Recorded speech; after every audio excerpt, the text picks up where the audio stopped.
நங்கூரமா இறங்குறேன் இழுவு வலையா இழுக்கிறேன் மாடி எம்மாடி உன்னால நான் துடிக்கிறேன்.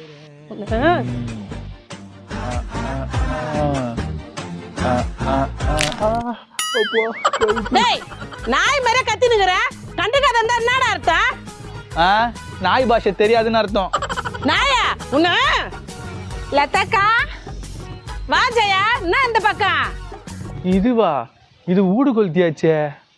பக்கத்து வீட்டு பொண்ணு ஒரு பையனை கூட்டின்னு ஓடி போயிடுச்சு, அதை சொல்லலான்னு வந்தேன். பக்கத்து வீட்டு பொண்ணு ஓடினா உனக்கு அவ்வளவு சந்தோஷம், உன்னை எப்படி ஓட விடுறேன் பாரு. மா யாருமா இந்த அக்கா? ஜானகிரமா அவங்க பொண்டாட்டிடா. மோ அந்த அண்ணன் பொண்டாட்டி எனக்கு தெரியாதே, குள்ளமா அழகா வெள்ளையா இருக்கும். இது நான் முறிஞ்சு போன முருங்கா மாதிரிக்குது. டேய் இவதான்டா அவ பொண்டாட்டி. மா அவங்க பொண்டாட்டி எனக்கு தெரியாதே, முந்தா நேத்து அமரன் படம் பார்க்கறதுக்கு ஜோடியா வந்தாங்க.